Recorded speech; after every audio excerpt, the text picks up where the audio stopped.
Okay, we're connecting to cloud. Okay, great. So we are recording. Fantastic. Yeah, we're recording. Okay.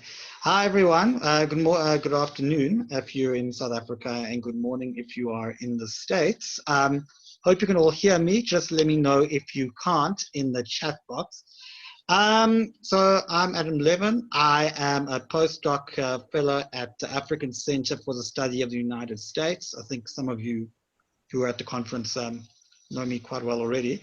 And welcome to our inaugural webinar. We're extremely excited to have you and our esteemed guest, Gilbert Rochon, who we are extremely excited to have here. I'm going to go through a couple of ground rules, and just to let you know, in terms of the webinars themselves, very excitedly, they're running from June to September, and we've got a very diverse range of webinars.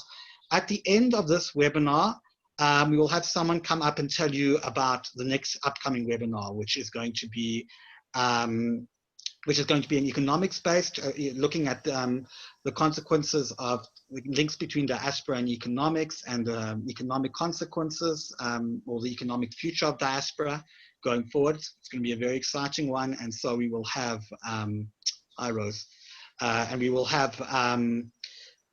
we'll have someone come up and tell you more about that.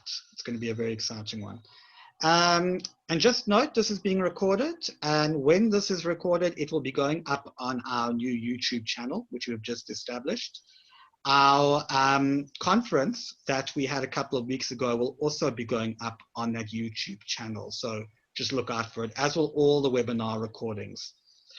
And yeah, just in terms, and yes, and as well as the conference proceedings, which you will now find on our forum, our blog forum. You'll find the conference materials, you will find the conference papers from our conference, as well as today's presentation, Gilbert's presentation, which we will put up on this blog forum as well. Just in terms of our logistics for today, you'll have the Q&A box on the side there. We'll have 10 minutes for question at the end. Please post your questions in the Q&A box. And then should there be any links to share or any other information, I will put it up in the chat for you. And let me see if there was anything else we wanted to tell you. I think that's it from my side. So what I'm going to do now, I'm going to introduce you to Bob Wakesa, our Research and Partnership Manager, and he will be introducing our guest speaker today, our first webinar speaker. Right. Thanks, Adam, for the setting us off on this first of the webinar series. Mine is very short and direct. First of all, to just say that the African Center for Study of the US at Wits University is very glad that these webinars are running, and that we are producing knowledge, sharing knowledge, even in the current circumstances. And to set us off on the first webinar, a person other than Professor Gilbert Rochon, who is the former president of Tuskegee University and is currently an adjunct professor at Tulane University's School of Public Health and Tropical Medicine in New Orleans. Prof.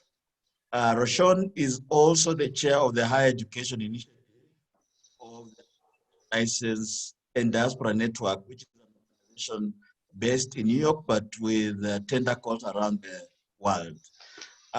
His presentation is going to last slightly over 50 minutes. And without further ado, I think I'll invite Professor Rochon to start us off on this very interesting discussion on Pan-Africanism. Welcome, Professor Rochon. Thank you very much, Dr. Wakesa, and also Dr. Levin for your facilitation of this process. And greetings to all of you. Today, discussing Pan-Africanism, evolution of the movement, the impact of COVID-19, and the path forward. I'd like to acknowledge my co-author on this presentation, Dr. Cherno Chiam, who is Associate Professor and Chair of the Department of History and Political Science at Tuskegee University in Tuskegee, Alabama. USA. As far as an outline, we'll briefly discuss the pre-Garveyites, Marcus Garvey and the United Negro Improvement Association, UNIA, each of the Pan-African Congresses and major contributors, the role of Black universities, African heads of state who have been in the Pan-African vanguard, and certainly the role of the African Union, the Pan-African Parliament, and the African Center for Disease Control, CDC, the impact of COVID-19, the utility of emerging technologies, both for disaster resilience and for sustainable development, the potential for African diaspora collaboration, and the path forward for sustainable African unification. With that, let me start with the pre-Socratics, the pre-Garveyites rather, and that would be Martin Robinson Delaney, who was editor of a couple newspapers, The Mystery and The North Star, in collaboration with the abolitionist leader Frederick Douglass. And Delaney also led a party to West Africa in the 1850s to investigate the Niger Delta as a potential location for resettlement of African descendants who had been displaced by the slave trade. Also, Edward Wilmot Blyden. And Blyden was an inspirational figure with respect to supporting the idea of Pan-Africanism. And in his book, West Africa Before Europe, he indicated how Europe had undermined through colonialism Africa's progress. And the introduction by Casely Hayford, he indicated that Blyden's contribution wasn't so much for a particular country, but for Africa as a whole. Blyden also published in the African Repository and Colonial Journal, Africa for the Africans, emphasizing the necessity for the abdication of the colonial powers from the continent. T. Thomas Fortune was editor for several newspapers and magazines that were instrumental in raising Black political consciousness within, not only within the United States, but also in the Caribbean, South America, and throughout the diaspora. And more particularly, he became the editor of the New York World, which was the official newspaper for Marcus Garvey's United Negro Improvement Association. Famous quote from T. Thomas Fortune, "We are African in origin and merely American in birth." Sutton Elbert Griggs was a novelist. His first novel was highly provocative, entitled Imperium in Imperio. And in that novel, he imagined a utopian future where Black Americans planned a takeover by force of their own separate state. In this particular case, in the novel, Texas, within the United States. So it was a empire within an empire, if you will. He was a member of the Niagara movement, which was largely based in Harlem. He was one of the few Southern members of that, which ultimately evolved in its membership into the National Association for the Advancement of Colored People, the NAACP. And then, of course, the Honorable Marcus Mosiah Garvey, founder of the UNIA, United Negro Improvement Association, and certainly the key architect of the Back to Africa movement. He also established the Black Star Line, a shipping company that would establish trade and commerce between Africans in America, the Caribbean, South and Central America, Canada, and Africa itself. And in honor of Garvey's ambitions, Kwame Nkrumah later named their commercial fleet the Black Star Line. He also established the Negro Factories Corporation that would manufacture marketable commodities in big industrial centers throughout Western Hemisphere and in Africa. Not given much credit within the history of Pan-Africanism has been the role of women. And two particular women in the early stages were extremely critical, namely the two wives of Marcus Garvey, both named Amy. The first wife, Amy Ashwood Garvey, who was a Pan-Africanist, feminist, and was director of the Black Star Steamship Corporation and co-founder of the UNIA's newspaper, The Negro World. And there's a book about her by Lionel Yard.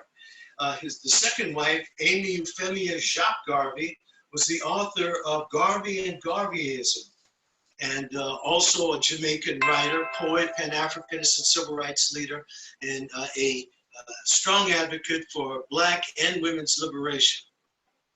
And there's a book about her by Ula Yvette dealing with the Veiled Garvey, The Life and Times of Amy Jacques Garvey by Ula Yvette Taylor. Then Frantz Fanon, whose book, The Wretched of the Earth, captured the imagination of freedom fighters and individuals who were committed to Pan-Africanism. He followed that up with Toward the African Revolution, Black Skins, White Mask, A Dying Colonialism, originally from Martinique. He was trained to become a psychiatrist.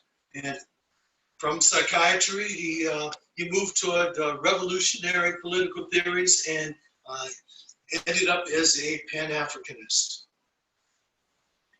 C.L.R. James, whose book, Black Jacobins, heralded the only successful slave revolt within the Western Hemisphere under the leadership of Toussaint Louverture in Haiti.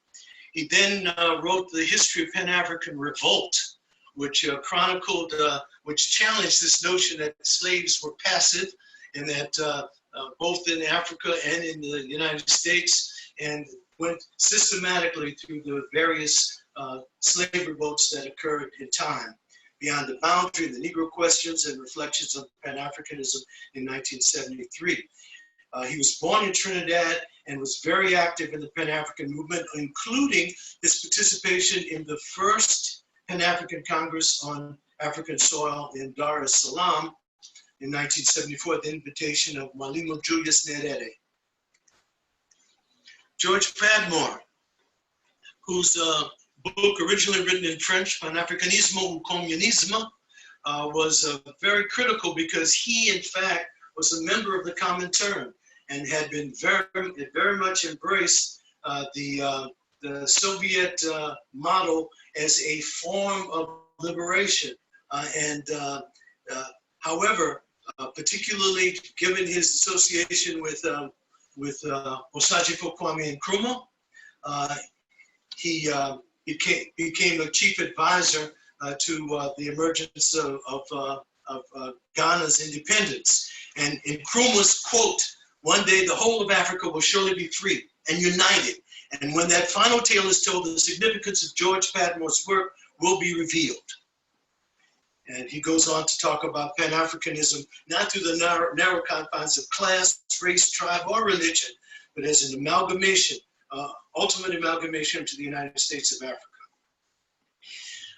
My two predecessors, since I served as 6th president of Tuskegee University, the first and founder being Booker T. Washington, was very much involved with the organization of what we describe as the first Pan-African Congress.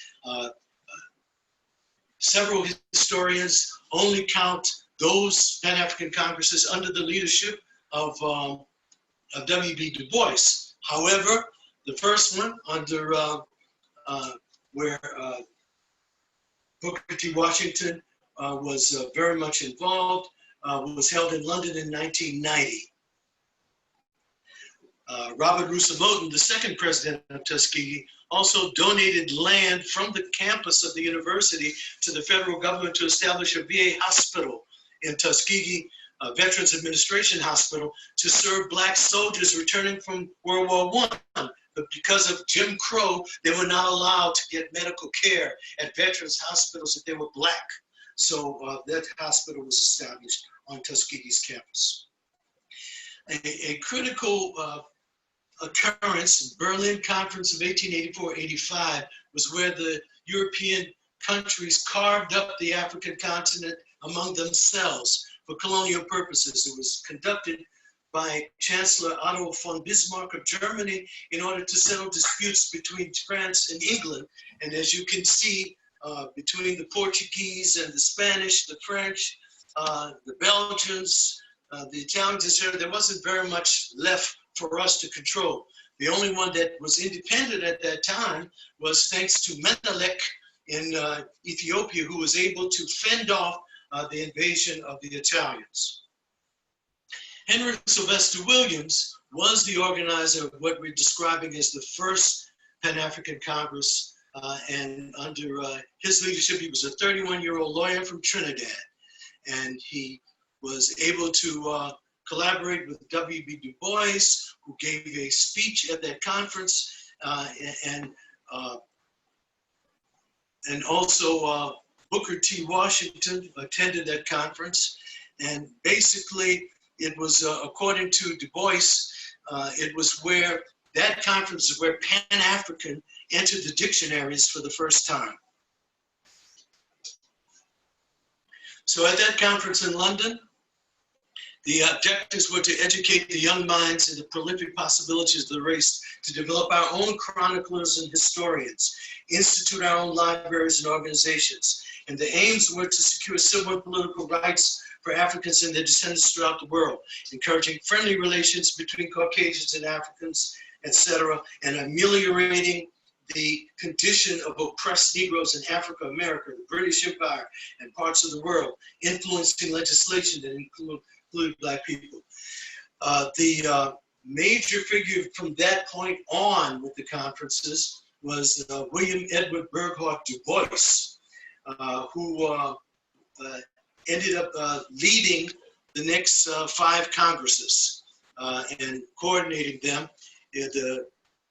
What was described as the second one, well, the first one he spoke at, the one in 1900, and then later participated in the Paris Conference in 1919, the London, Paris, and Brussels Conference of 1921, the conference in London and Lisbon in 23, New York in 27, and Manchester, usually referred to as the 5th, and we're calling it here the 6th African Conference, when he was 77 years of age.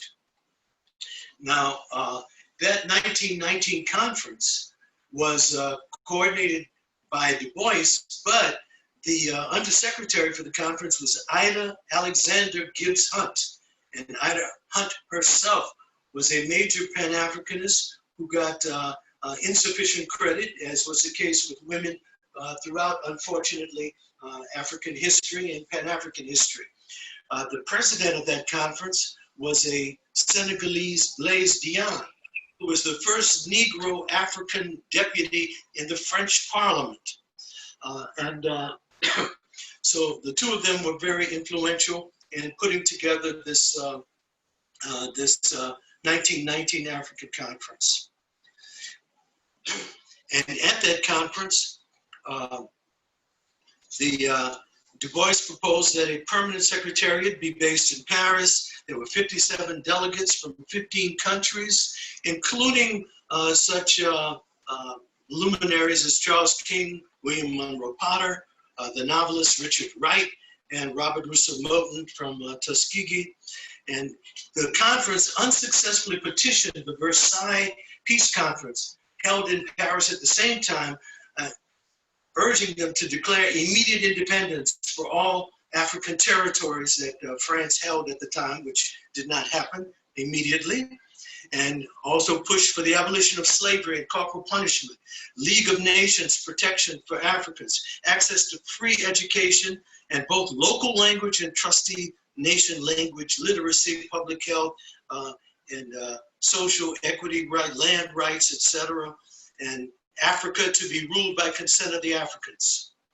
The next conference was held in Paris and Brussels in 1921 and issued the quote-unquote famous London Manifesto, indicating that England, not given its hypocrisy and Pax Britannia, was nevertheless systematically fostering, not allowing education among the indigenous population, enslaved them, and usually declined even to train the indigenous population in self-government, etc., or to grant colored peoples their rights of self-government, which it freely gave to white men.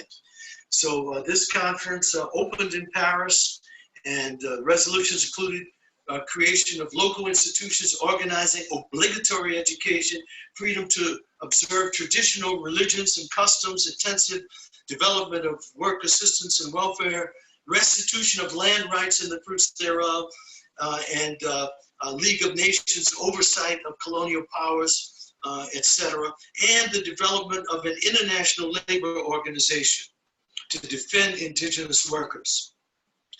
The conference in 1923 occurred in London and Lisbon, and at that conference, they issued a demand for home rule, urgency to abolish white minority domination over black majority governments in Kenya, Rhodesia, and South Africa. They called for an immediate suppression of lynching and mob law in the United States. And it's noteworthy that just last week, the United States Senate, thanks to Republicans there, refused, after even 100 years, to enact a federal anti-lynching law. So there were 8 general irreducible needs of Africans and their descendants at this 1923 conference: a voice in government, access to land and resources, trial by jury, free elementary education for all, broad training, modern industrial techniques, higher education for selected talent, and development of Africa as a benefit for Africans. They also called for abolition of the slave trade and traffic of liquor, world disarmament, and organization of peace and industry. So importantly, Du Bois pointed out the need for legal protection against exploitation, particularly in the southern states of the United States, regular wages, encouragements to save. At the major 5th conference in 1927 in New York, this was the last conference under Du Bois's direct leadership.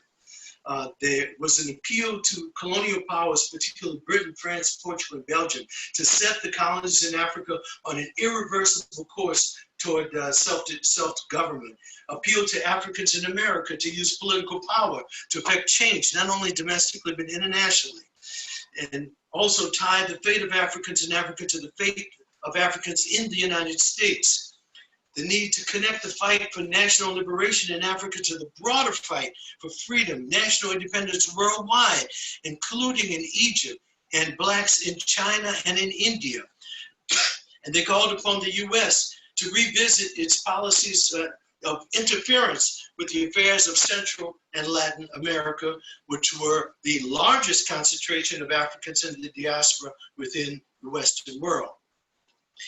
The so-called 6th Pan-African Congress in 1945, usually referred to as the 5th Conference, had 200 delegates, including a very noteworthy array of participants, including Peter Abrams from South Africa, the Raphael Amatot from Togo, as well as Amy Ashwood Garvey, Garvey's wife, representing Jamaica, and Obafemi Awolowo from Nigeria, Hastings Banda from Malawi, Du Bois from the USA, Wallace Johnson from Sierra Leone, who spent 5 years in British West African prisons for promoting unionism, Jomo Kenyatta of Kenya, Kwame Nkrumah from Ghana, George Padmore from Trinidad, Jaja Wachukwu of Nigeria, the West African Students Delegation, and representatives, trade representatives, union representatives of 300,000 farmers.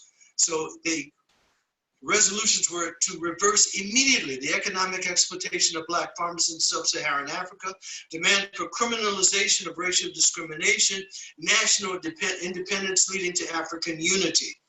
And as we know, several of those conference members subsequently were able to, beginning with Kwame Nkrumah in Ghana and subsequently in Tanzania with Mwalimu Julius Nyerere, ended up achieving such independence. So the first conference in Africa was in Dar es Salaam in 1974. And also, even though at that conference, the chair of the conference was Cortland Cox from the Student Nonviolent Coordinating Committee, SNCC, and the as well as Garrett, James Garrett and Charlie Cobb. But a major figure at the conference who's gotten insufficient recognition was Sylvia Hill. And she was director of the Institute for African Education at Macalester College in St. Paul, Minnesota. One of the interesting anecdotes is that Julius Nyerere invited the conference leadership to come visit him at his office. And so when he got a note saying who would be coming, and they would only be a group of men, they sent unexpectedly a car to pick up Sylvia Hill, so that when the men arrived, she was already on her second cup of tea, meeting independently with Julius Nyerere. So at the conference call indicated that the future of Africa lies in the fullest utilization of our human resources instead of the continued dependency on loans and gifts from abroad. If we do not control the means of survival and protection in the context of the 20th century, we will continue to be colonized. In Kampala, Uganda, in 1994, there was the theme was facing the future in unity, progress, and democracy. There were 800 delegates and a total of 2,000 attendees, representing an array from throughout Africa. At the patron was the president of Uganda. So at this conference, it was explicitly indicated there's a need for a Pan-African Women's Liberation Organization, which was presented by Fatima Babakir Mahamoud, a Sudanese political exile and Pan-African organizer, and with a focus on the struggle for transformation of gender relations among African peoples everywhere. There was a thrust to move beyond periodic congresses to create a permanent movement that would permeate the congresses and declare that African peoples everywhere should resist recolonization. So at this issue, they pushed for an array of 70 recommendations that you can read here, including in behalf of Palestine liberation, Sudan, Haiti, against the US economic blockade of Cuba, and permanent secretariat, etc. And then finally, the Congress in 2014 in Johannesburg on the campus of Witwatersrand University. And very significant because, among other things, it called for the establishment of a Senate Council for African National Affairs, CANA, chaired by Professor Kwesi Kwakra, director of the Center for Advanced Studies of African Society, CASAS, based in Cape Town. And this encouraged African Canadians to collaborate, commitment to address crisis affecting people of African descent in the Caribbean, lack of recognition of women's roles, initiated a movement aimed at abolishing and eradicating ongoing slavery of Africans in the Arab world, and urged global African trade unions to pay particular attention to organizing and participation of youth, women, the informal economy, workers in trade unionism, and African migrant workers. And also, finally, an emphasis on youth and Pan-Africanism initiatives, core curriculum on Pan-Africanism, youth membership in AU inclusivity, and reparations for slavery in all countries where people of African descent exist. A number of other leaders played a role, although they were primarily geared toward nationalism and developing the countries that they had recently achieved, for which they had recently achieved independence, also advocated unity, including Jomo Kenyatta in his Facing Mount Kenya, Nnamdi Azikiwe, first president of Nigeria, and the Honorable Patrice Lumumba, the first prime minister of the Democratic Republic of the Congo. And considered by devotees as the father of Pan-Africanism, Osachiko Kwame Nkrumah. And his books tell the story, Africa Must Unite. His autobiography, Ghana, Neocolonialism, The Last Stage of Imperialism, I Speak of Freedom, Class Struggle in Africa, The Handbook of Revolutionary Warfare, The Struggle Continues in Consciencism.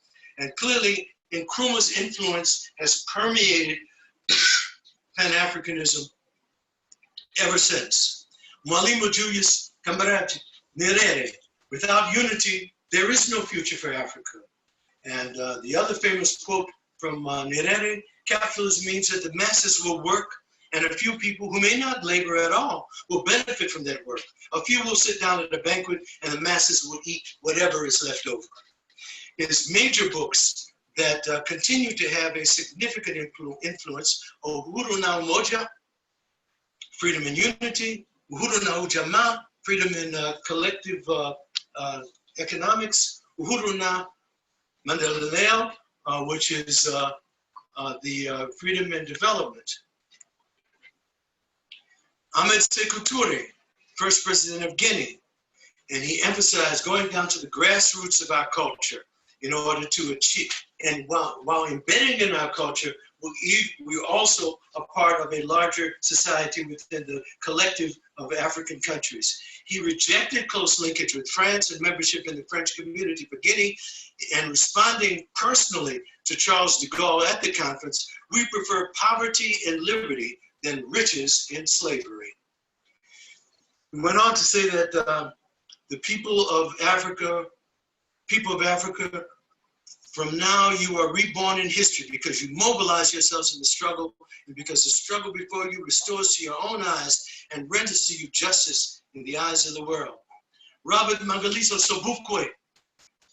And again, I had the pleasure of visiting Robben Island and, to see where he was, to use a gentle word, sequestered and imprisoned, caged, and quote, we regard it as a sacred duty of every African state to strive ceaselessly and energetically for the creation of the United States of Africa, from Cape to Cairo, from Madagascar to Morocco. We meet here today to rededicate ourselves to the cause of Africa, to establish contact beyond the grave with the great African heroes and assure them that their struggle was not in vain. And of course, Madiba Nelson Mandela. And again, I had the pleasure of seeing him when I was in South Africa at the conference, and he indicated that in a situation as grave, the freedom movement of East and Central Africa should sound a clarion call to the struggling peoples in South Africa and other dependent areas to close ranks, to stand firm as a rock, and not allow themselves to be divided by petty political rivalries while said countries burn. At this critical moment in the history of the struggle, unity among our people in South Africa and in other territories has become as vital as the air we breathe, and it should be preserved at all costs. And my good friend, whom I had a chance to interact in New Haven, Connecticut, and also in New Orleans, Kwame Ture, Nay Stokely Carmichael, his journey from philosophy student at Howard to freedom rider with CORE, the Congress of Racial Equality, leadership of the Student Nonviolent Coordinating Committee, Prime Minister of the Black Panther Party, his marriage to Miriam Makeba, and founder of the All-African People's Revolutionary Party, AAPRP.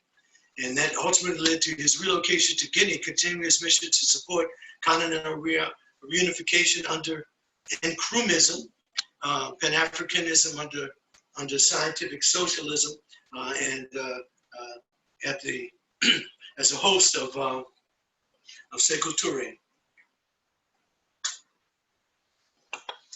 I would be remiss without also mentioning Ellen Johnson Sirleaf, who is still alive, Liberia's first female president, serving from 2006 to 2018, previously Minister of Finance, the first female head of state ever to be democratically elected in Africa, worked to promote peace, reconciliation, and social and economic development.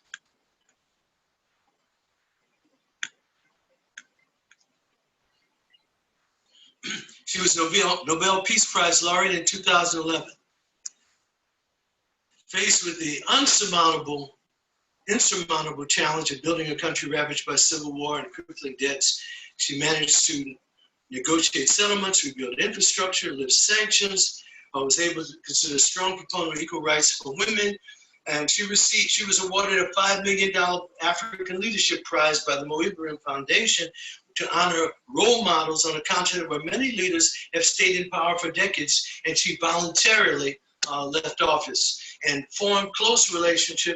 continued to form close relationships with universities throughout the United States. And I had a chance to meet with her as one of the representatives of NAFIO, the National Association for Equal Opportunity in Higher Education. Going back in time, the first and oldest university in the world, continuously operating to this day, founded by a woman in 859 AD, Fatima El-Fiyari, who opened that university in 859. And although it was in that first millennium, women were the only admitted in the 1940s. It was open to male students of all faiths, even though it was a Muslim university. The Jewish philosopher Moses Maimonides is a member of the alumni, as is Gerben of Aurelak, who later became Pope Sylvester II. And that's El Karouin University in Fez, Morocco. Speaking of the role of universities, one of the missions that we're currently engaged in with Witwatersrand and other universities throughout Africa is to form a coalition with historical Black colleges and universities. NAFIO represents all 118 HBCUs and is headed by Dr. Leslie Baskerville. Dr. Michael Lomax heads the United Negro College Fund, 37 private HBCUs. Harry Williams is president and CEO of the Thurgood Marshall College Fund, which represents 47 public HBCUs. And the Council of 1890 Universities, which I used to chair, is now headed by Dr. Makola Abdullah, chair of the Council of 1890 Land Grant Black Universities. The African University Associations, with whom we hope to have a firm and growing relationship, would include the Association of African Universities, which is 163 member universities, ARUA, the African Research Universities Alliance, as well as the Association of West African Universities. And added to that, within the diaspora, the Union of Universities in Latin America and the Caribbean, UDUAL, which currently has 200 affiliated universities in 22 Latin American countries.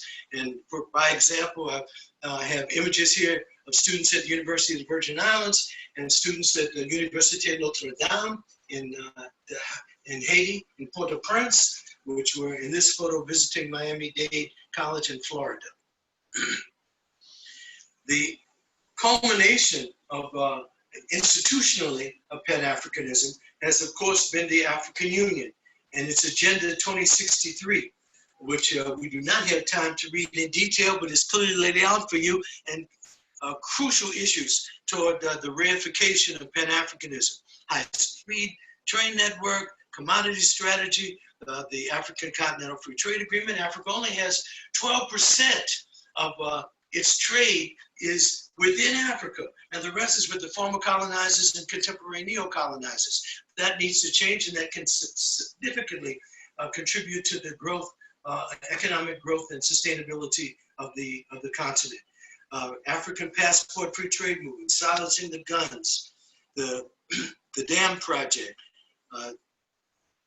air transportation, single market, economic forum, financial institutions, e-network, outer space strategy, virtual e-university, cybersecurity, Great African Museum, et cetera, et cetera. The Pan-African Parliament, which in this case was set up ultimately to be a organization that would represent the people with a parliament voted on by the people with the full legislative powers that could provide universal suffrage. And right now it's at the consultative advisory budgetary level. African CDC, as of last night, when I prepared this slide, According to the Africa CDC dashboard for COVID-19, there were 203,899 cases in Africa, with 5,530 deaths and 91,398 recoveries. And I might mention that those recoveries are not, underscore, not associated with the bogus cure that purported by Donald Trump, namely chloroquine and hydrochloroquine, and also not by the unproven organic cure promoted by the president of Madagascar. So, the Africa Joint Continental Strategy for COVID-19 outbreak has been very systematically put forward by Africa's CDC, including by the African Union, multilateral agencies, responsibilities, regional economic communities, member states, private sector, donor foundations, their roles. Surveillance details for your reading pleasure thereafter. Laboratory issues, countermeasures, and the establishment of the Africa Joint Continental Strategy for the Africa COVID-19 outbreak. Healthcare preparedness, risk communication, social engagement, supply chain management, special population settings and policies. The establishment of the Africa Task Force, APTCOR, for coronavirus, and its detailed scope, objectives, operation structure, and membership. Now, the book that Chair Nguyen Chao and I just finished writing and published in 2020 by Paul Gray Macmillan Press on sustainability, emerging technology, and Pan-Africanism, did not deal with coronavirus because that came up after the book was published. But clearly, coronavirus, which impacts all of the diaspora as well as the rest of the global population, is something that could not be ignored, because this is something that affects us all. And because of something that affects us all, and coronavirus ignores nation-state boundaries that were established by the Berlin Conference and by the colonizers, this is where the African Union, and more specifically the Africa CDC, plays a critical role in being able to look across nation-state boundaries and come up with policies that affect all of Africa. Also, what did not occur when we wrote that book and when I first started writing this presentation was the murder of George Floyd and the consequent Pan-African and global mobilization we have seen as a result of that.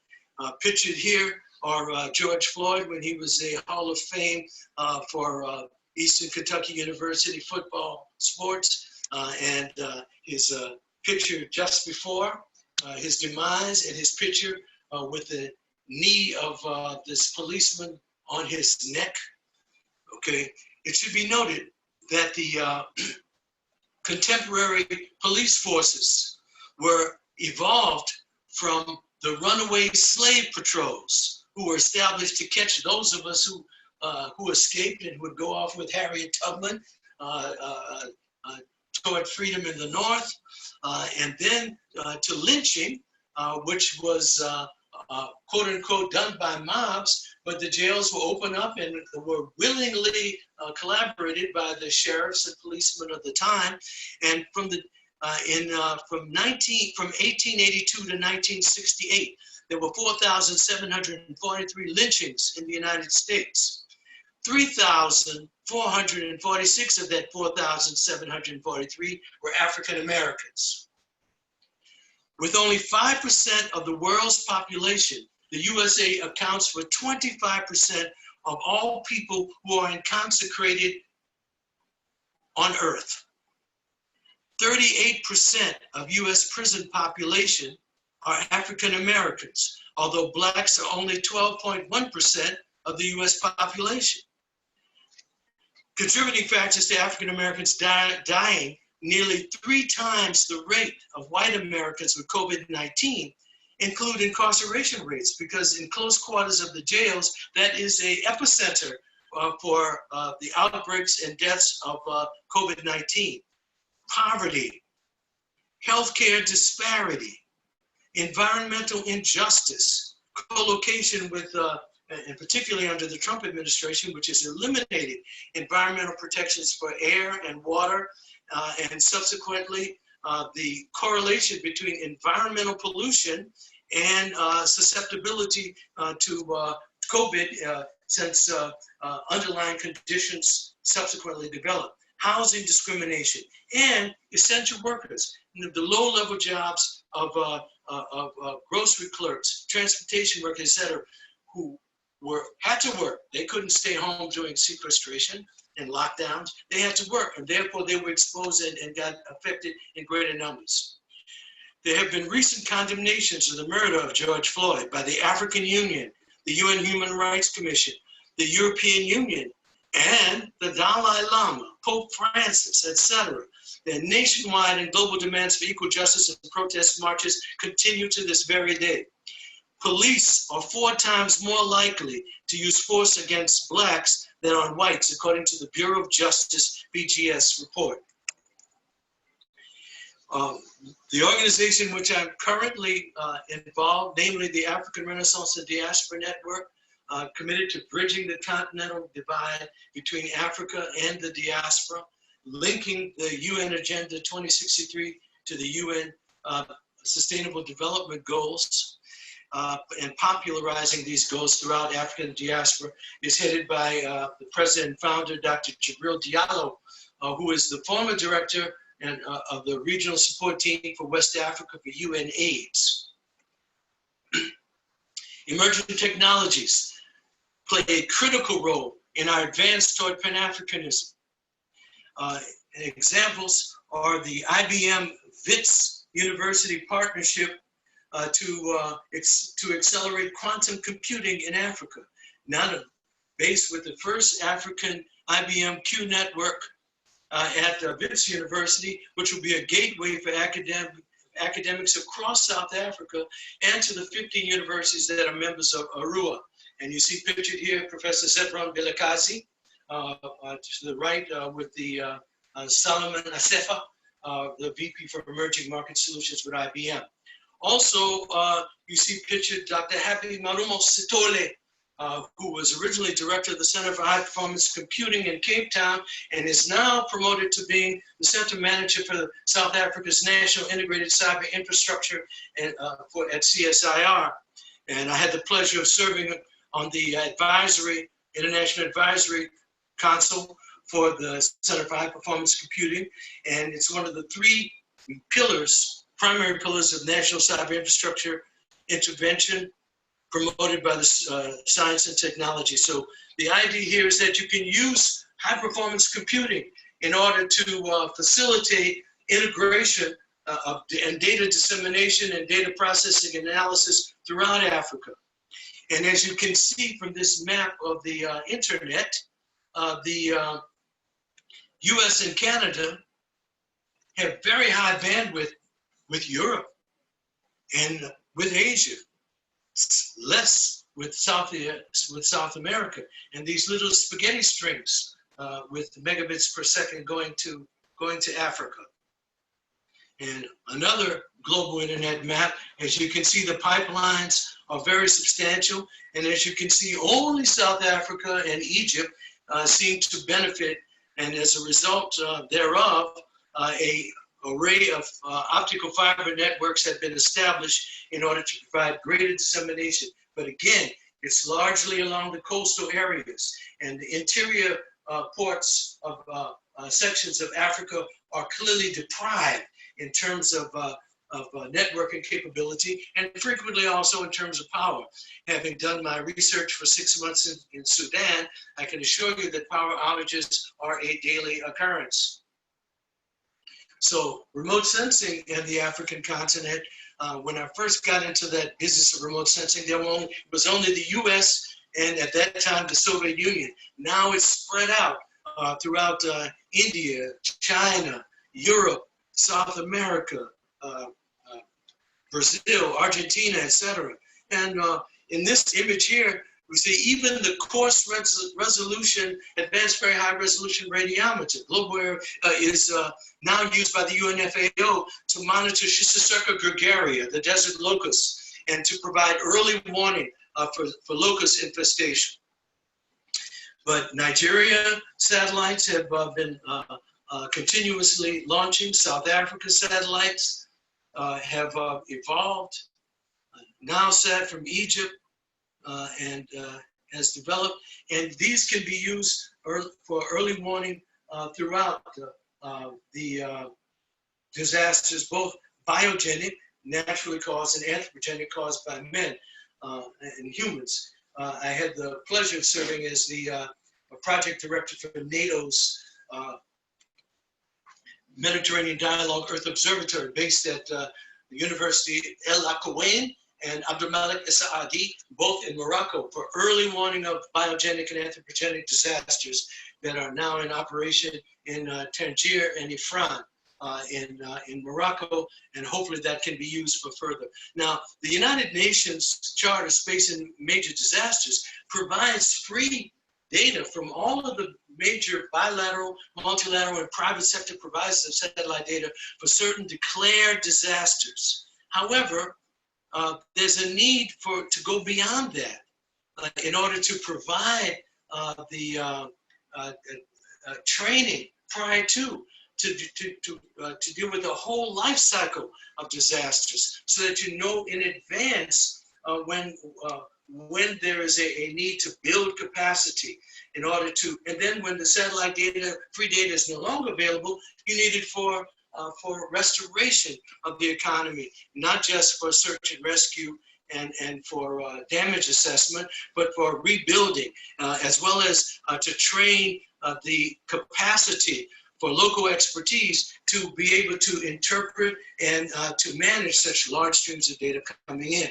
So recommendations include further engagement of ARUA as an adjuvant resilience for Pan-Africanism, collaboration of African universities with their counterparts throughout the diaspora, including with NAFIO and with UDUAL, with taking advantage of the facilities, both the new IBM facility in Johannesburg and the one in Cape Town, Agreement and Center, UN Spider Knowledge Portal in Niamey, Niger, collaboration with expertise with the African Association for Remote Sensing of Environment, ARSE, intensified promotion of UN sustainability goals, and NATO Science for Peace funded Mediterranean Dialogue Earth Observatory in Morocco that I mentioned for early warning of satellite data, not just for usual disasters, but also vector-borne epidemics. By monitoring, you can't see the insects from space unless you have drones and very high resolution satellite data, but you can identify the habitat of various vectors of disease, including the snails Bionfilaria pfeiferi and Violanus truncatus, who are the intermediate hosts for schistosomiasis or bilharzia, as well as the black fly Simulium damnosum for river blindness or onchocerciasis, Phlebotomus baptasi and debauchee, the sandfly for cutaneous leishmaniasis, and a host of other vectors for lymphatic filariasis or elephantiasis, et cetera, et cetera. So the path forward. Clearly, we need increased funding for African CDC to continue its thus far effective campaign in mitigating the impact of COVID-19. Accelerated collaboration between the African continental academic institutions with the institutions of higher learning throughout the diaspora, with an emphasis on Pan-African research, instruction, and engagement initiatives. Empowerment of the Pan-African Parliament to enact progressive legislation and enforcement on matters that transcend nation-state boundaries in support of Africa's sustainable development, climate change mitigation, biodiversity protection, safeguarding the rights of women, silencing the guns, elimination of foreign exploitation, protection of minority groups, advancement of youth education and employment, continental health care, internal trade expansion, environmental protection, and resilience to disasters. In parallel coordination with implementation of AU's Agenda 2030 with UN sustainability goals. Optimal utilization of technological advances in power generation, telecommunications, high-performance computing, medical science, and remote sensing. And maintain the recently resurgent Pan-African and global demand for equity in law enforcement consequent to the videotaped murder of George Floyd that has united and mobilized Africans on the continent and in the diaspora, as well as revealed a broad spectrum of multi-partisan support to redress centuries of abuse, disenfranchisement, subjugation, and oppression. The struggle continues. Amandla. And it's biographies of my humble self and my co-author, Cherno Chan. And thank you very much for your kind attention. And I will stop sharing. Thank you. Thank you. Thank you. Thank you. And thank you again, Professor Roshon. I hope you can. I think now we proceed to the question and answer after such a sweeping and wide-ranging presentation, ranging all the way from the pioneers of Pan-Africanism to the present, in fact, as of this hour, which is to do with the murder of George Floyd and the many problems and challenges that we face. So we would like to invite questions. Mr. Roshon, I can see already 3 questions. I'll read them out to Professor Roshon one by one. And Prof, then you can perhaps answer and in a summarized fashion. Krista asked the question, the president of Madagascar, why are we not supporting the organic medicinals tied to African nations? I think you can start with that. Okay. Well, we certainly, ideally, would want to support indigenous expertise and talent. And we would certainly want to, ideally, support the utilization of quote-unquote cures for ailments that are developed. However, it would be disingenuous of us to support cures that are not tested and tried in terms of their safety and their effectiveness. And to date, the elixir development, organic COVID elixir developed in Madagascar has not been tested in terms of safety or effectiveness against COVID-19. Just as chloroquine and hydrochloroquine, which have been effective against malaria in the past, have been shown to not be effective for COVID-19 infections. So we cannot therefore support the utilization of untested, untried, unapproved treatments for COVID-19, whether they are developed in the United States or Europe or in Africa. The next question is again from Krista, and I think it's an issue she raises here, or he raises. Yes, we're mixing genders here, but were we okay with showing a picture of an Anglo-white man on a dead Afrikaner black man's neck? I think it's referring to the picture that you used earlier. Well, I can certainly, I should have done what the American television journalists have done in some cases, which is to give warning before showing such an image and say, this might be offensive to some people. Therefore, if you are Rachel Maddow, for example, before she showed that picture on television, she said, if you find it offensive, this will be violent. This will be upsetting for a wide variety of reasons, so don't show it.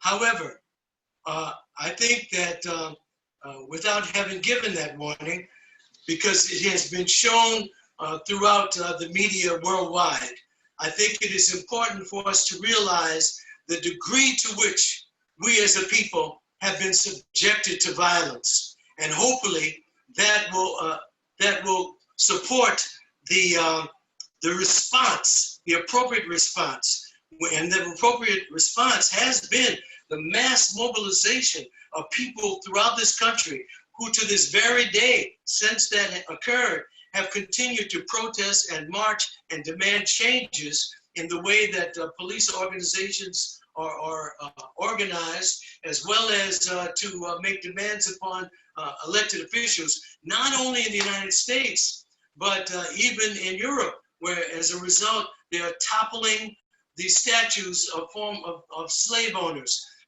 which were erected throughout England and elsewhere in Europe. And also it allowed for the kind of immediate support for the cause of racial justice and equitable law enforcement by the African Union, by the European Union, by individual governments and supporters as broadly dispersed as the Dalai Lama and the Pope in Rome. All right, thanks, Professor Rochon, for that explanation. I think the last one, again from Krista, is not so much a question as a comment, really.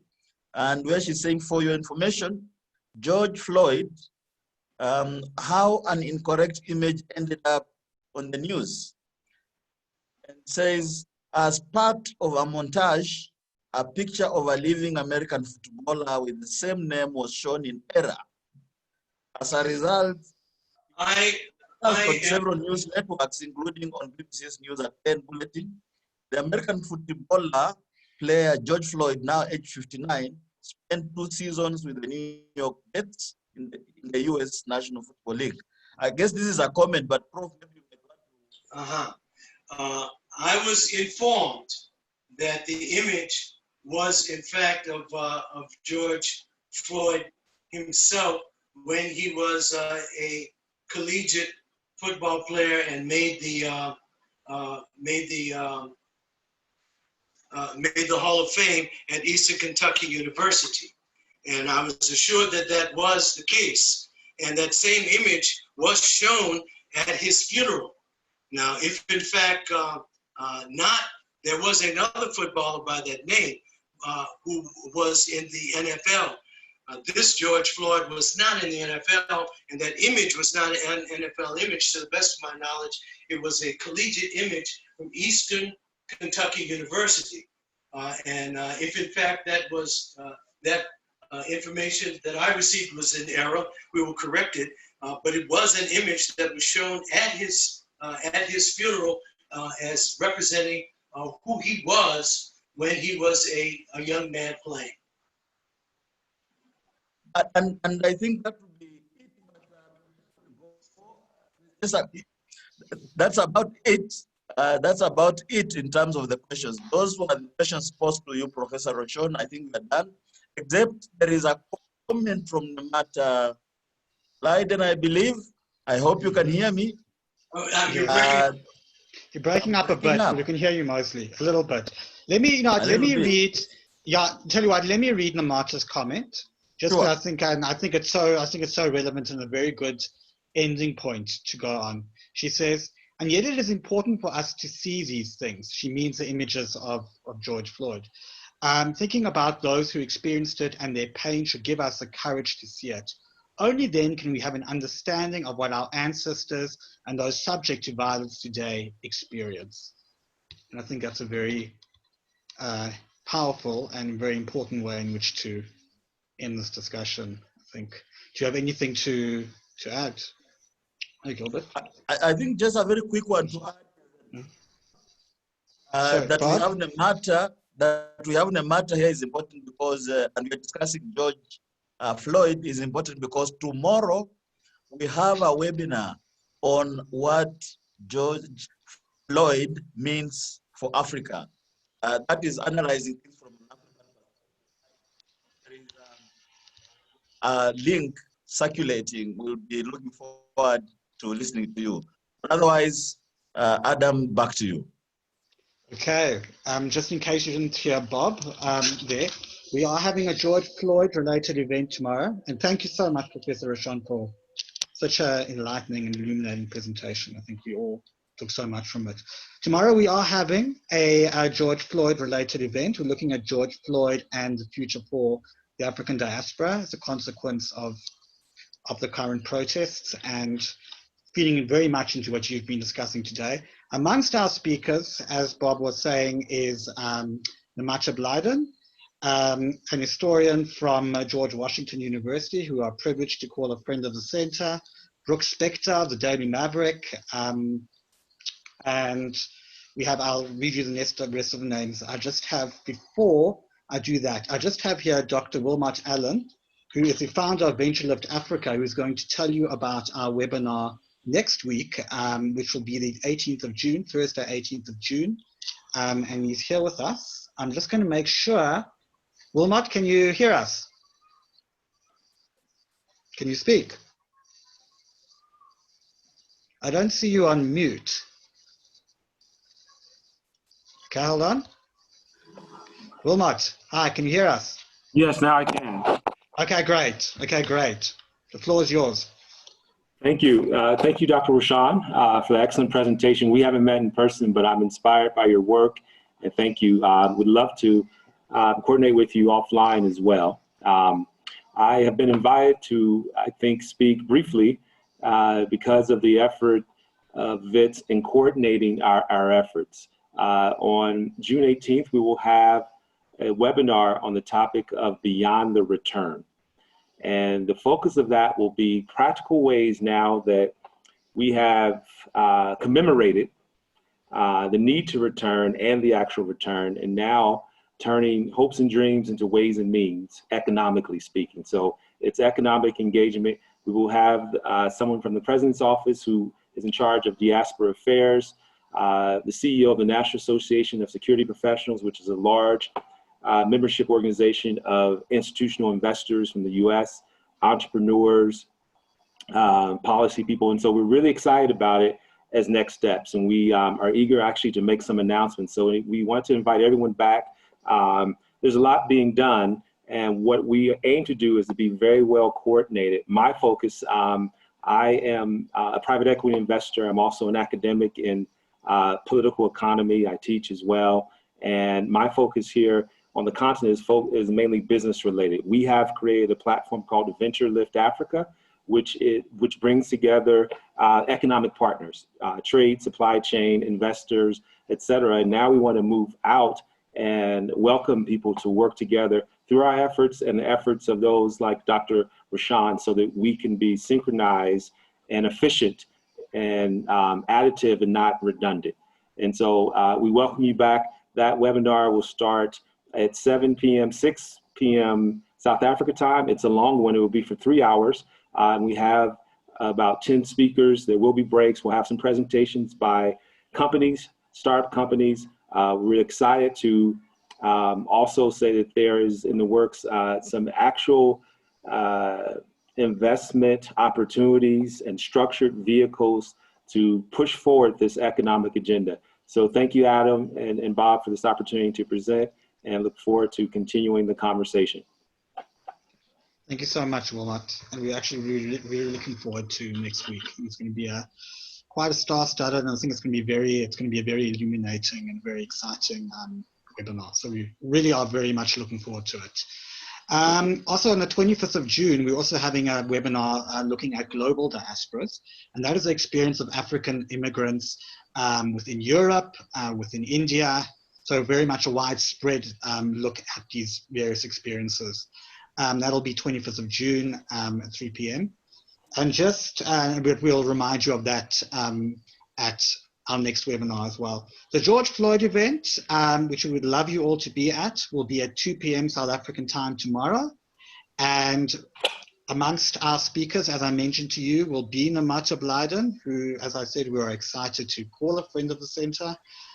Brooke Spector of Daily Maverick, our own Bob Wakesa, Francis Courtenay, who's a senior research fellow at the Institute for Global Dialogue, Michael Sijakisa, the CEO of African Business Group, board member. He's also based at University of Michigan Advisory Committee, and Miss Nolima Stati Manon, He's a board president of the Minnesota Africans United and executive director of the African Center Education and Resources. So we hope you can join us. We would love you to join us. And we look forward to seeing you either tomorrow or at our next webinar next week. Thank you so much for coming. And as I said, the recording will be available on YouTube within the next couple of days. So please check it out, and we look forward to seeing you again. Thanks so much. And have a good afternoon or good rest of the day. Thanks very much. Thank you, appreciate it. Thank you. I'll just end. There were 2 comments here from Krista. At what point have we seen enough, feel enough pain of our pain and that of our ancestors? And I think, again, very powerful end. Okay, thank you very much, Christina. And thank you all for coming. Enjoy the rest of the day. Thank you, bye. And thank you again, Professor Roshan. Okay.